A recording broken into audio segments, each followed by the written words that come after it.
All right, this is our final lecture in the neuro series, and this is chapter 70.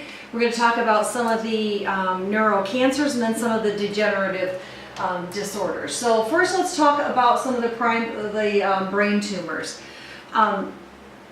Brain tumors, there's several different types of brain tumors, many of which are actually benign.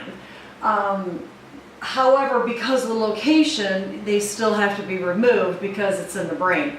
So the only time brain tumors, if a person gets a primary brain tumor, those don't tend to metastasize anywhere, they just stay in the brain. But other tumors, breast, colon, lung, they like to metastasize to the brain, but it's not the other way around. So if a person gets a brain tumor, it just pretty much stays in the brain. So there's different kinds of areas where a person can have a brain tumor. This picture is actually in your book. This is the pituitary. We already talked about that back when we talked about, I think in assessment week or something like that. This is the approach where they do that transsphenoidal approach. They go up through the nose. But it depends on where in here the tumor originates and the symptoms and how acute, how bad the tumor is. So the origin of the tumor matters. The meninges are the structures that surround the brain and spinal cord, and a lot of tumors in the neuro system will arise from the meninges. That's called a meningioma. Those are actually benign. This is an example of a meningioma. They tend to be very well encapsulated. They don't start growing out like that, but nonetheless, it has to be removed. And this one is in the back of the head, back here. So it does have to come out, but it doesn't have to be followed up with radiation or chemotherapy because it's benign. It's not malignant at all. So that's a meningioma. They can grow on the nerves, and a common place is right here along the acoustic nerve, the vestibular nerve, and an acoustic neuroma can start growing there. Again, it's benign, but it'll start causing hearing loss, so again, it's got to be removed. But then the other ones that arise actually from the brain tissue, and the predominant type of cells that are in the brain is the glio cells, and those will start forming glioblastomas or astrocytomas. These, as you can see, this is the kind that my dad has. And you can see it's not well defined. See how this is real well defined and this is not? These are much more aggressive. These are malignant. And in all three cases, the treatment of choice is surgery. You go in and take it out. If it's benign, often that's enough. If it's malignant, usually they will treat it with surgery first. They often cannot get all of it because it's invading into structures that would cause more damage to remove that structure. But a lot of times what they'll do is just debulk the tumor. They will remove as much as they can just to give a person a little extension on life, and that's often followed up with radiation and chemotherapy, kind of like what they did with my dad. So some signs and symptoms that somebody might be developing a tumor in their brain, and this is true for if it's malignant or not: headaches, seizures, visual changes, personality changes, vomiting, because it'll increase the intracranial pressure, and vomiting and nausea is a sign of increased intracranial pressure. And the changes will be consistent with the location. So obviously if it's in the back, you might have some near the cerebellum. You could have some balance problems if it's near the eyes, or the optic chiasm. You could have some vision changes. So it really depends on where it is. So then, we already talked about this. The treatment of choice is always surgery. You've got to take it out, followed by chemo and radiation. The patients are typically on steroids because that's an anti-inflammatory, and often on anti-seizure medications. And like I was showing you earlier, this is my dad's tumor. He has a glioblastoma in the right parietal lobe. This MRI was taken in November, and at this point, my dad had already had surgery followed by 2 rounds of chemotherapy and radiation, and he was failing all those therapies. And then through the power of prayer, 8 weeks later he had this, and the tumor you can see here is gone. So now there's just an empty space there where the tumor used to be. So sometimes that faith is can do more than medicine. So we're taking that, but that's what that looks like. So that's brain tumors. The next thing I wanted to talk about is some of the degenerative disorders. We talked a little bit about them in some of the immune ones with like MS and MG and MD, but there's some other degenerative disorders that I wanted to tell you guys about. The first one that's most important is Parkinson's disease. Very, very common disease. And there's some classic symptoms of Parkinson's that you need to be aware of. The pathophys behind Parkinson is it's a dopamine insufficiency.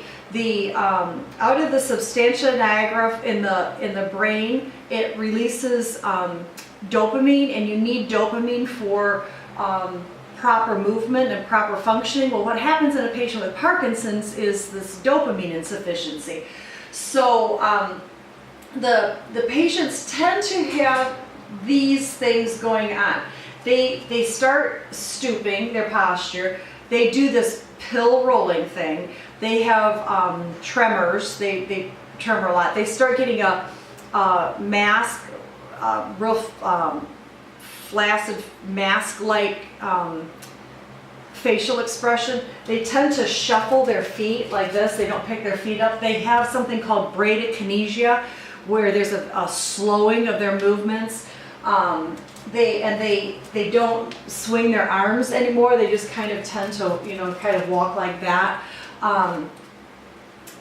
So fall risk becomes a problem. Swallowing becomes a problem. They can choke, so you need to cut their food up nice and small. There is a drug called levodopa that's like the classic drug that they put Parkinson patients on.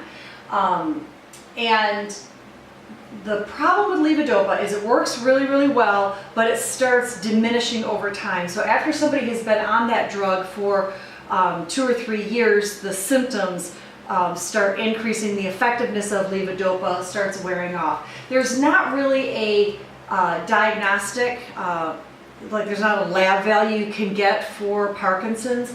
It's sort of a rule-out disease, so the patient will start having these tremors, and you rule everything else out, and then if you put them on levodopa and they get better, then you can assume they have Parkinson's disease. They're often on some of the anticholinergic drugs too.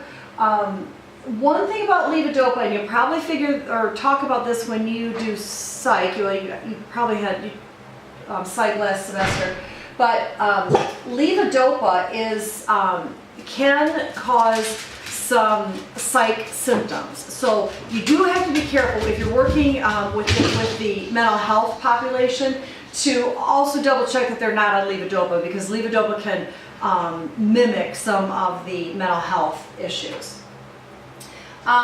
So the next thing is Huntington's disease, or sometimes you'll hear it called Huntington's chorea.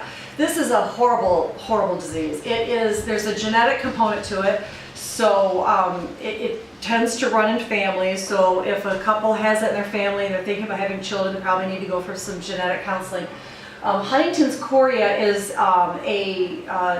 total destruction of the nerves, and I'm going to show you this picture of this man that had this is an individual that has Huntington's disease. It usually does show up in like the 30s or 40s, but it's very debilitating. And this is what it does.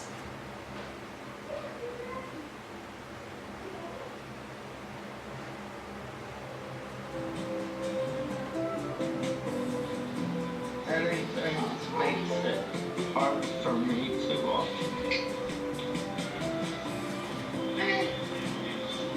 Killing me.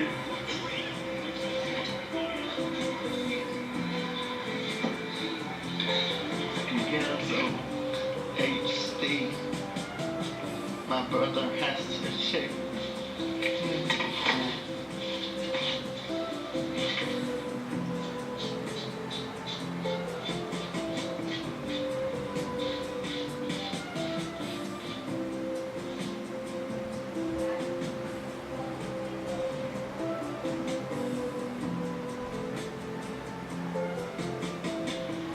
Hello, my name is Daniel Mundy.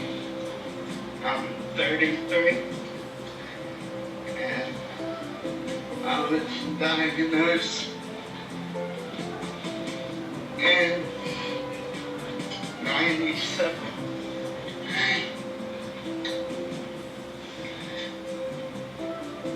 And I have a daughter whose name is Kayla, who is at risk, which means she has a 50-50 chance of getting the disease.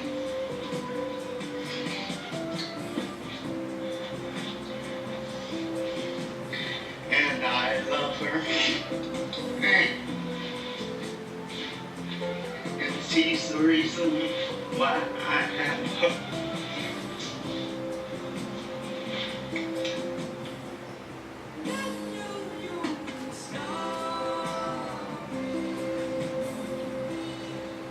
You can help cure Huntington's disease.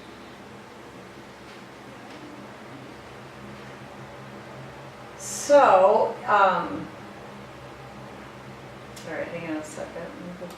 No, that's not what I want to do. I'm going to close that. And I want to go back here. All right, go away. Hang on, let me get back to my thing. Now, where'd my thing go? Hang on a second.